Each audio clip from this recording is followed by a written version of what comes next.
Here's the thing about grief. When you lose someone you love, the world doesn't stop. Bills still come in the mail. The phone still rings.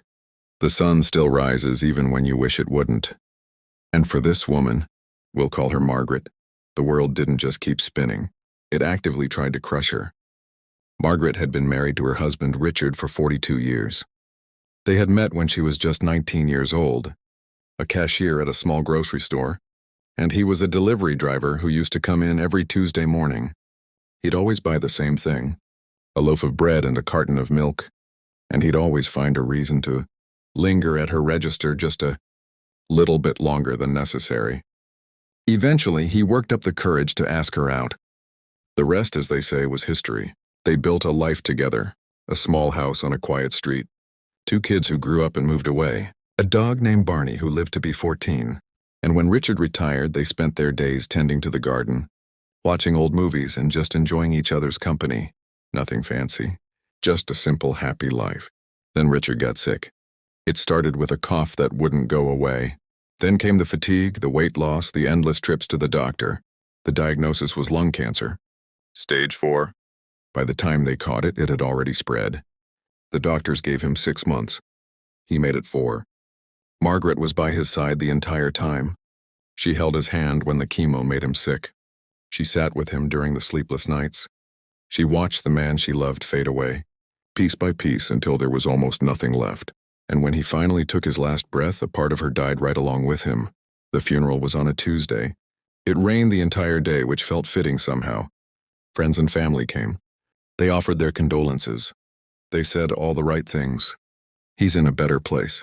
At least he's not suffering anymore. You're so strong, Margaret. But none of that made the pain any easier. She went home that night to an empty house, crawled into an empty bed, and cried until she couldn't cry anymore. 3 days later, her son-in-law showed up at her door with a piece of paper. Now this is where things get really ugly. You see, the house that Margaret and Richard had lived in for over 40 years technically belonged to Richard's family. It had been passed down from his father, and the deed was still in the family's name. Richard had always promised Margaret that she would be taken care of, that the house would always be hers. But he never put it in writing. And Richard's family, specifically his older brother, had other plans. The son-in-law wasn't there to check on her. He wasn't there to offer support. He was there to deliver an eviction notice. Richard's brother had filed the paperwork the day after the funeral. He wanted the house. He wanted to sell it. And he didn't care that his brother's widow, a 67-year-old woman who had just lost her husband, would be left with nowhere to go. Margaret was stunned. She read the notice 3 times, hoping she had misunderstood. But the words were clear. She had 30 days to vacate the property, 30 days to pack up 42 years of memories and find a new place to live. She tried to fight it. She called a lawyer. She begged Richard's brother to reconsider. But the law was on his side. The house wasn't in her name, and there was nothing she could do. 30 days came and went, and on a chilly November morning, Margaret found herself standing on the sidewalk with nothing but a few suitcases and a cardboard box full of photo albums. She had no family nearby. Her kids lived in different states, struggling with their own lives. She had little savings. Richard's medical bills had drained their bank account. And now, at 67 years old, she was homeless. Now, before I tell you what happens next, I need you to understand something. Margaret wasn't looking for pity. She wasn't the type of person to ask for help. She was proud. She was stubborn. She had spent her entire life taking care of other people, and the idea of being dependent on anyone else made her physically uncomfortable. So when she found herself with nowhere to go, she didn't call anyone. She didn't post on social media. She didn't knock on doors asking for handouts. Instead, she found a bench in a small park near her old house and sat there, staring at nothing, wondering how her life had fallen apart so quickly. She spent the first night on that bench. Then the second. By the third night, the temperature had dropped to near freezing, and Margaret knew she couldn't keep doing this. She had to find shelter. She had to figure something out. That's when she remembered the old motel on the edge of town. It wasn't much to look at. A rundown building with flickering neon signs and paper-thin walls. But it was cheap. And it was warm. She scraped together what little cash she had left and rented a room for a week. For 7 days, she barely left that room. She didn't eat much. She didn't sleep much. She just lay there staring at the ceiling, replaying the last few months in her head. The diagnosis, the hospital visits, the funeral, the eviction. It all felt like a bad dream she couldn't wake up from. When the week was up, she didn't have enough money to extend her stay.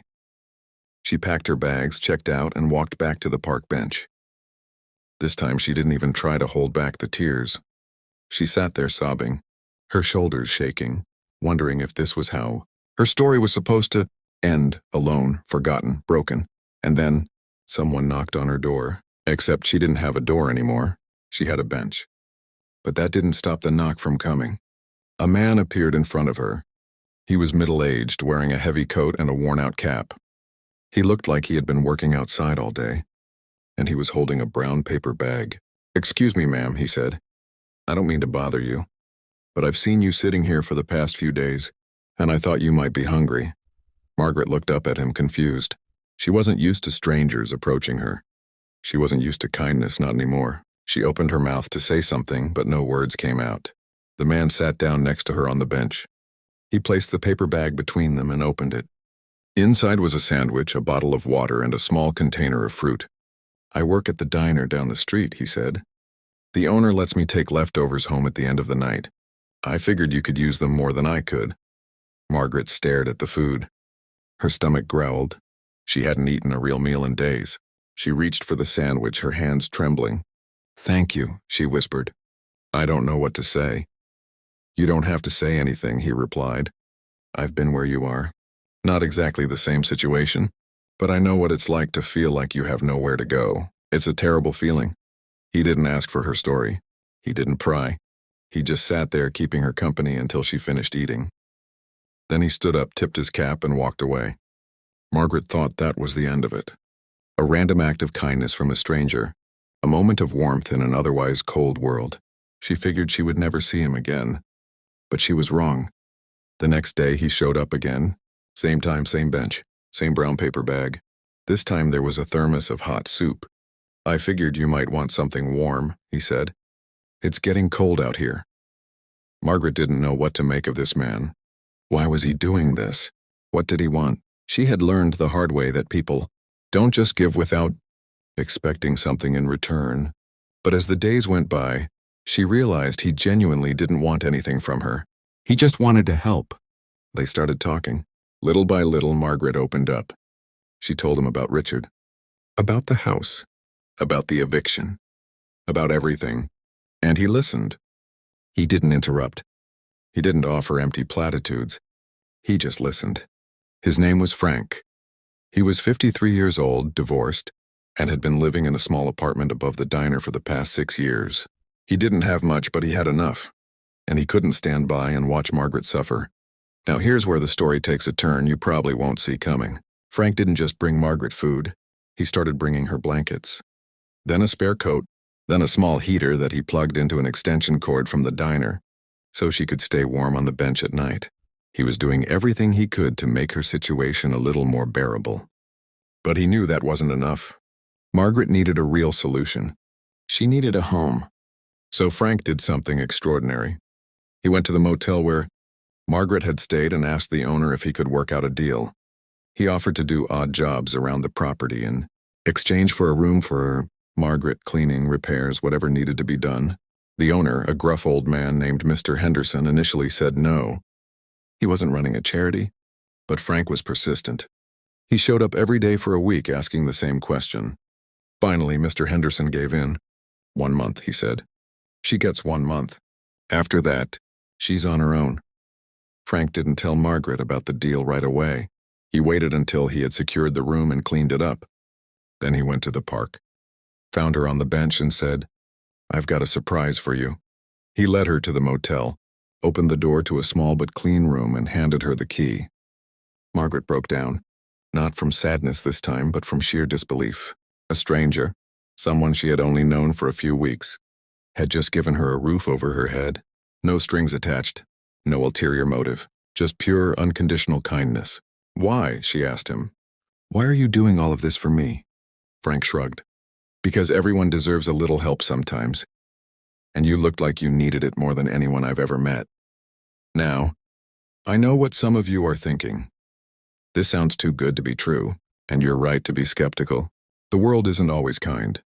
There are plenty of people out there who would take advantage of someone in Margaret's situation.